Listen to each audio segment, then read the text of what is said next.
क्या आपको भी यही सब मैसेजेस आ रहे हैं? अगर आपकी जेईई में लो परसेंटाइल आई है और अब आप सोच रहे हैं कि इंजीनियरिंग करने का सपना सपना ही रह जाएगा।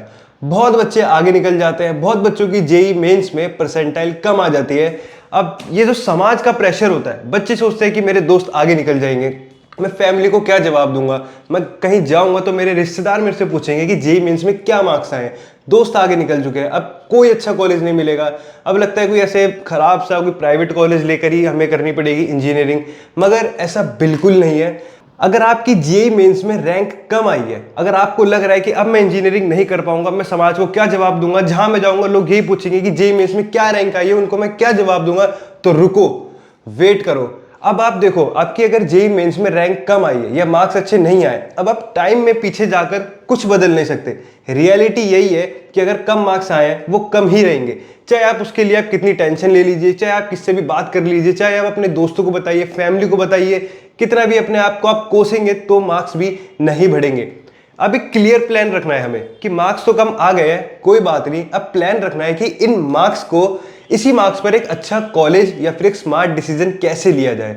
अब इन मार्क्स पर एक अच्छा डिसीजन, स्मार्ट डिसीजन लेने के लिए इसलिए मैंने एक वीडियो बनाई है, बहुत बच्चों के लिए वीडियो काम आने वाली है कि हमें डिसीजन कैसे लेना है, और स्टेप बाय स्टेप बताऊंगा कि पहले क्या करना है, फिर क्या करना है और क्या क्या कर सकते हैं। बहुत सारे ऑल्टरनेटिव भी बताऊंगा, बहुत सारे तरीके भी बताऊंगा इस वीडियो में कि कैसे हम जेईई मेंस में कम मार्क्स में रैंक लाकर भी एक अच्छा कॉलेज ले सकते हैं। देखो, जेईई मेंस कोई आसान पेपर नहीं है, इट्स अ कॉम्पिटिटिव एग्जाम। अगर आप 50 दिन या पूरा साल लगाकर तैयारी करते हैं, मान लीजिए मैंने 300 दिन तैयारी करी, लेकिन 301 वाला जो दिन था उस दिन मेरा पेपर था, उस दिन कुछ भी दिक्कत हो सकती है। शायद मैं बहुत ज़्यादा प्रेशर में था इसलिए मेरा पेपर अच्छा नहीं गया, या मैं लेट हो गया। अब इस एग्जाम का प्रेशर ही ऐसा होता है, हमें पेपर पूरा आता है लेकिन कुछ चीज़ों की वजह से पेपर अच्छा नहीं जा पाता, तो वो एक पर्टिकुलर दिन तुम्हारा फ्यूचर डिसाइड नहीं कर सकता। एक पर्टिकुलर दिन जिसमें आपकी रैंक कम आ गई है, वो आपका इंजीनियरिंग का सपना रोक नहीं सकता। तो इसी रैंक के साथ एक अच्छा डिसीजन, एक स्मार्ट डिसीजन लेंगे, मैं आपको बताऊंगा कैसे एक अच्छा डिसीजन ले सकते हैं लो रैंक के साथ भी। देखो, मार्क्स कम आने के बाद मैं आपको बहुत सारे ऑप्शन बताने वाला हूं कि आप क्या क्या ऑप्शन को चूज कर सकते हैं, और एक रोड मैप मैं आपको बता देता हूं।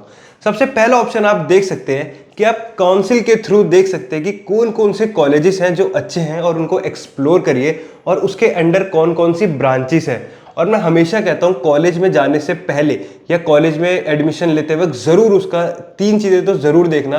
पहली चीज़ फीस, कैंपस और प्लेसमेंट, ये 3 चीज़ें ज़रूर देखना कि अगर आप किसी कॉलेज में इन्वेस्ट कर रहे हो एक लो रैंक के साथ, अगर 5 लाख या 10 लाख, क्या उसका प्लेसमेंट है, कितना उसका एवरेज प्लेसमेंट है, कितना उसका हाईएस्ट प्लेसमेंट है, कैसी उसकी पढ़ाई है। और ट्राई करना कि वहाँ के एलुमिनाई से कनेक्ट करने का और उनसे पूछना कि इस कॉलेज में क्या क्या बेनिफिट्स है, क्या क्या बेनिफिट्स नहीं है, तब जाके एक कॉलेज का डिसीजन लेना। ये हो गया आपका पहला ऑप्शन। दूसरा ऑप्शन मैं आपको बताता हूँ, दूसरा ऑप्शन काफी अच्छा होने वाला है। इस ऑप्शन में यह है कि हर स्टेट का एक अपना एंट्रेंस एग्जाम होता है यूनिवर्सिटीज को लेके, और हर एंट्रेंस एग्जाम के अंडर बहुत सारी यूनिवर्सिटीज आती है। जैसे कि दिल्ली का एक अलग एंट्रेंस एग्जाम है स्टेट का, मुंबई का अलग है, केरला का अलग है, आंध्र प्रदेश का अलग है, वेस्ट बंगाल का अलग है। हर किसी का एक स्टेट एंट्रेंस एग्जाम होता है, वो देना और ज़रूर देना, और चेक कर लेना कि क्या उसकी एलिजिबिलिटी क्राइटेरिया है। अगर आपकी जेईई मेंस में एक लो रैंक आई है तो मुझे लगता है स्टेट एग्जाम आपके लिए ज़्यादा मुश्किल नहीं होगा। कुछ भी हो सकता है, उसमें भी एक अच्छी रैंक भी आ सकती है, और अगर आपको लगता है कि आप क्लियर कर सकते हैं तो उसको ज़रूर भरना। वो एग्ज़ाम ज़्यादा मुश्किल नहीं होता। अगर आपने वो एग्ज़ाम दिया तो यूनिवर्सिटीज़ लेने के और कॉलेज चूज़ करने के आपके बहुत सारे ऑप्शन बढ़ जाएंगे। और हाँ, पैनिक में डिसीजन मत लेना। बस ये मत सोचना कि जैसे ही हमने रिजल्ट खोला, हमने देखा जेईई मेंस में मार्क्स हमारे कम आए तो चलो ये भी भर दिया, वो भी भर दिया, ये भी कर देते हैं। ऐसा बिल्कुल मत करना। अपने आप को थोड़ा स्टडी करना, क्या रैंक आई है आपकी, उसको भी ध्यान रखना कि कितना हमने पढ़ा, उस बेसिस पे हमारी इतनी रैंक आई है। तो फिर अगर हमने इतना पढ़ रखा है तो स्टेट एग्जाम देंगे तो हमारी कितनी रैंक आ सकती है, उनके भी पहले के क्वेश्चन पेपर लेना, एग्जाम देना, उनके भी पहले के क्लियर करना, तो आपको पता लग जाएगा क्या उसका हार्ड लेवल है, क्या उसका क्राइटेरिया है, कितने मार्क्स आप उसमें ला सकते हो। तीसरा ऑप्शन तो बहुत काम आने वाला है आप सबके लिए। तीसरा ऑप्शन, बच्चे जा सकते हैं एक प्राइवेट यूनिवर्सिटी की तरफ, लेकिन इसमें ध्यान रखना, बहुत बच्चों के मन में एक डाउट आता है कि प्राइवेट यूनिवर्सिटी में मैनेजमेंट कोटा से डायरेक्ट एडमिशन ले लेते हैं और किसी भी एजेंट से पूछ लेते हैं कि वो हमारा एडमिशन करवा देते हैं। इस वक्त आपको बहुत सारे कॉल्स आ रहे होंगे, मैसेजेस आ रहे होंगे कि हम आपका इस कॉलेज में एडमिशन करा देंगे, उस कॉलेज में एडमिशन करा देंगे, लेकिन उस तरफ मत जाना। बहुत स्मार्टली डिसीजन लेना। कोई कोई कॉल आपके सच भी हो सकते हैं कि आपको सच में कोई वहाँ के कॉलेज के कोई काउंसलर आपको कॉल कर रहे हो एडमिशन के लिए, लेकिन बहुत सारे फेक एजेंट्स भी होते हैं जो आपसे कुछ पैसे ले लेंगे, आपको बोलेंगे कि हम आपका एडमिशन इस कॉलेज में करवा देंगे, इधर करवा देंगे। तो उनके थ्रू आप एडमिशन मत करवाना। खुद जाना, जहाँ पे आपको प्राइवेट यूनिवर्सिटी में जाना है, खुद जाना या फिर उसका एंट्रेंस एग्जाम देना।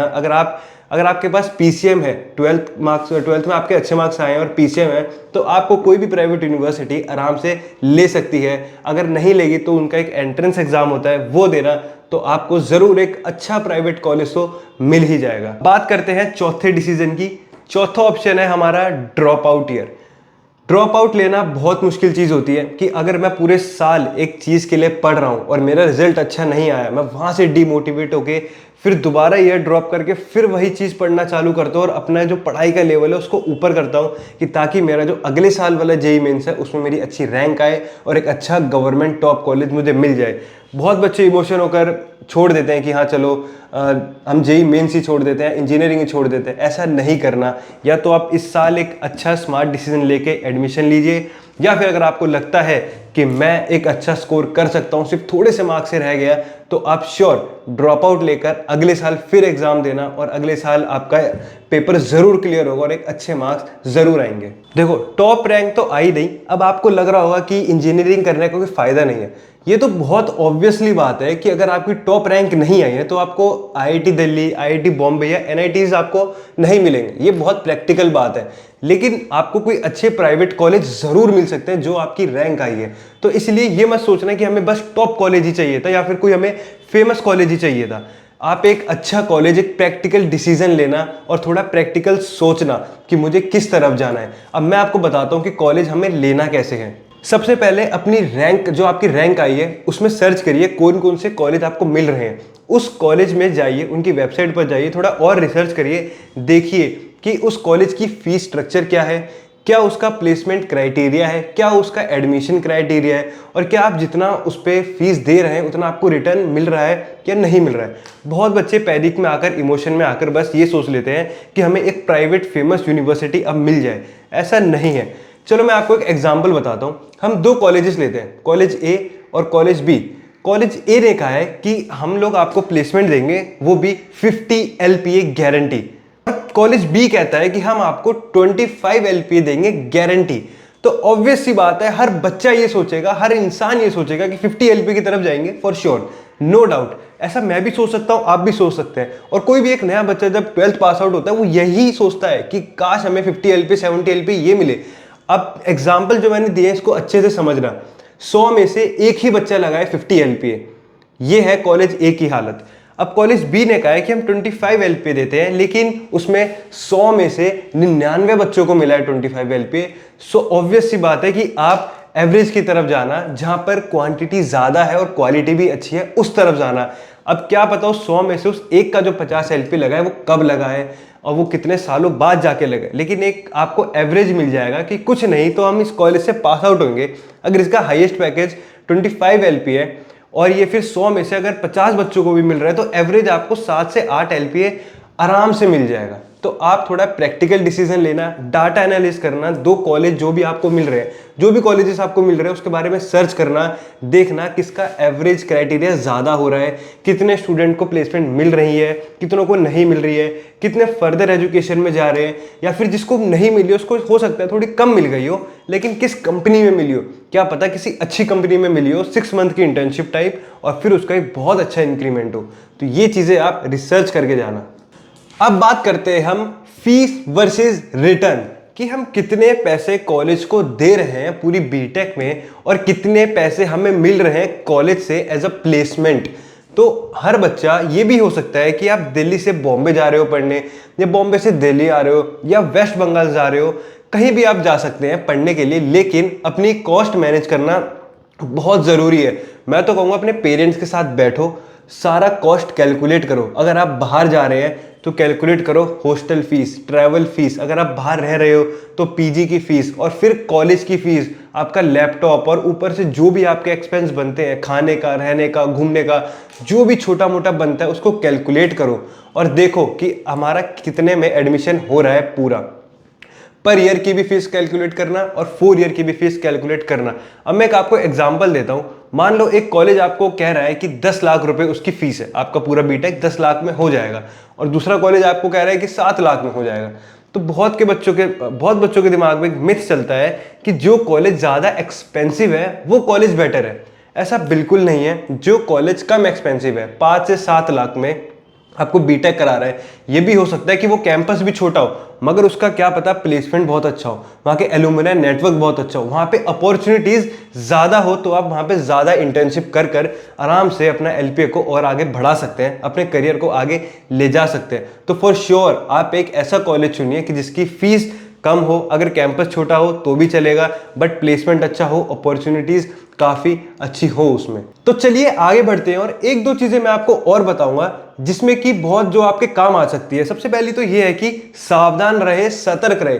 जी हाँ, बहुत सारे आपको कॉल्स आएंगे, मैसेजेस आ सकते हैं कि सर हम आपका एडमिशन करवा देंगे, इस कॉलेज में आपका एडमिशन करा देंगे, वो भी 100% प्लेसमेंट के साथ। आपको एक टॉप का प्राइवेट कॉलेज मिल सकता है, टॉप का गवर्नमेंट कॉलेज मिल सकता है, बस आपको इतने रुपए देने होंगे, ये चीजें करनी होगी, आप बस इतने का चेक दे दीजिए, आपको एडमिशन मिल जाएगा। अगर आपको ऐसा कॉल आता है तो समझ जाना ये एक फेक कॉल है, इसके पीछे स्कैम में मत पड़ना। लाखों बच्चे इस स्कैम में पड़ जाते हैं और लाखों रुपए गवा देते हैं। देखो, हर साल बहुत सारे बच्चे 12th पास होते हैं, सबको बीटेक करनी है, बहुत बच्चों को इंजीनियरिंग करनी है, सीएससी करनी है, एआई में जाना है, बहुत सारे बच्चों को। लेकिन इस स्कैम से आप बच के रहना और याद रखना, एक बात मैं आपको बताता हूं, कोई भी गवर्नमेंट कॉलेज आपको डायरेक्ट एडमिशन नहीं देता।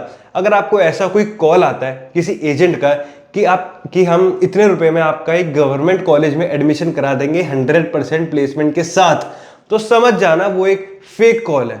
उसके पीछे स्कैम में मत पड़ना। बहुत बच्चे पैनिक में आ जाते हैं जिन्हें कॉल आता है।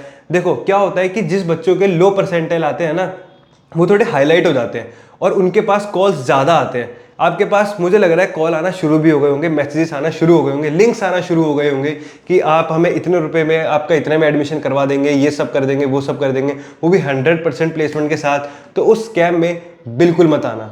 दूसरी चीज, अगर अब आपके लो मार्क्स आ गए हैं और अब आपको कॉलेज लेना है और आपके जो लो मार्क्स आए हैं उस पर आपको ये कॉलेज मिल रहा है, तो आप कॉलेज, और आप ड्रॉप आउट भी नहीं करना चाहते, तो आप कॉलेज ले लेना। और हमेशा याद रखना, कॉलेज ले लिया है तो पछताना मत कि ये कौन सा खराब कॉलेज ले लिया है, छोटा कैंपस है, कुछ नहीं है इसमें। अगर आपको कॉलेज मिल गया है और चलो मान लो उस कॉलेज का प्लेसमेंट भी अच्छा नहीं है, तो आप अपनी प्रोफाइल आउटसाइड द कॉलेज बनाइए। जैसे कि मैं आपको बताऊं, थोड़े प्रोजेक्ट्स पकड़िए, फ्रीलांस प्रोजेक्ट करिए, अपने लिए प्रोजेक्ट करिए, कुछ नया बिल्ड करिए। आप वो प्रोजेक्ट्स को अपने रिज्यूमे में डालो, सीवी में डालो और एक लिंक्डइन प्रोफाइल डेवलप करो।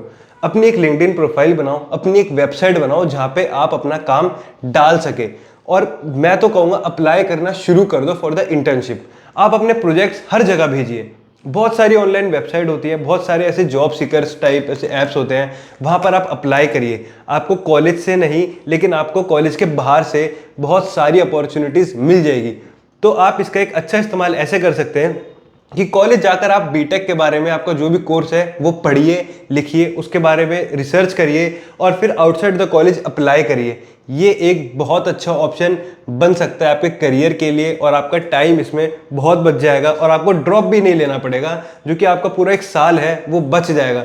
ये भी हो सकता है कि एक टॉप कॉलेज का स्टूडेंट जिसको अगर प्रैक्टिकल नॉलेज नहीं है और आपकी नॉलेज उससे ज़्यादा हुई तो आप ज़रूर आगे निकलेंगे। और हमेशा याद रखना, अगर आपको profile outside the college build करनी है तो कुछ चीज़ें हैं जो आपको ध्यान में रखनी पड़ती है, जो कि है अच्छी होनी चाहिए आपकी, जो कि है प्रॉब्लम सॉल्विंग स्किल आपकी बहुत अच्छी होनी चाहिए, कम्युनिकेशन आपका बहुत अच्छा होना चाहिए, कोडिंग, प्रैक्टिस, कंसिस्टेंसी, एआई और कंप्यूटर साइंस और बीटेक से रिलेटेड हर चीज़ आपका क्लियर होना चाहिए। आप कॉलेज जाइए, वहाँ पे पढ़ाई करिए, पढ़िए, प्रोजेक्ट्स बनाइए, फ्रीलांस प्रोजेक्ट बनाइए, अपने लिए प्रोजेक्ट बनाइए। बहुत बच्चे सोचते हैं कि हमें जब तक कोई प्रोजेक्ट बनाने को देगा नहीं तो हमारा एक्सपीरियंस कैसे बनेगा। अगर आपको कोई प्रोजेक्ट नहीं मिल रहा है करने को, फ्रीलांस भी नहीं मिल रहा है, तो कुछ भी बनाइए, अपने लिए बनाइए, ताकि आप उसको अपने सीवी में डाल सके, रेज्यूमे में डाल सके और आगे दिखा सके। क्योंकि सामने वाला जब देखेगा कि आपने ये काम किया है, तभी वो आपको अपना काम करने को देगा। चलिए एंड करते हैं इस वीडियो को, और मैं आपको एक बात और बता दूं, इस वीडियो को मैं पूरा सम अप करता हूं और बताता हूं कि एक कुछ चीजें आपको ध्यान रखनी है जो कि बहुत जरूरी चीजें हैं। सबसे पहली तो चीज है एजेंट से बच के रहना है बहुत ज्यादा। दूसरी चीज, जो भी आपकी रैंक आई है उस कॉलेज की ब्रांचेस को रिसर्च करिए। तीसरी चीज, कॉलेज सर्च करते वक्त जो जो चीजें मैंने बताई है, फीस, प्लेसमेंट, कैंपस, ये जरूर देखना। अगर फिर भी आपको एक खराब कॉलेज मिल गया है, आपको कॉलेज पसंद नहीं आ रहा है, तो अपनी profile outside the college build करिए। तो ये सब चीजें थी, मैंने आपको बता दी है। और हमें लाइक करिए, शेयर करिए, सब्सक्राइब करिए, और मैं ऐसे ही और वीडियोस आपके लिए लाता रहूंगा कि अगर आपकी रैंक अच्छी नहीं आई या फिर आपको कौन सा कॉलेज चाहिए, मैं कॉलेज के रिव्यूज भी कर दूंगा।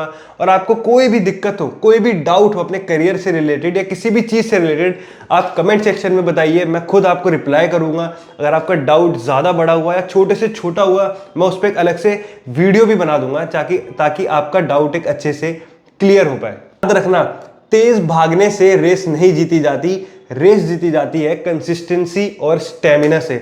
और हमारी वीडियो शेयर करना, लाइक करना, सब्सक्राइब करना, अपने उन दोस्तों को जरूर भेजना जिनके मार्क्स कम आए और थोड़ा सा लो फील कर रहे हैं, उनको ये वीडियो जरूर भेजना। और all the best to you, all the best for your career, all the best for your exam, all the best.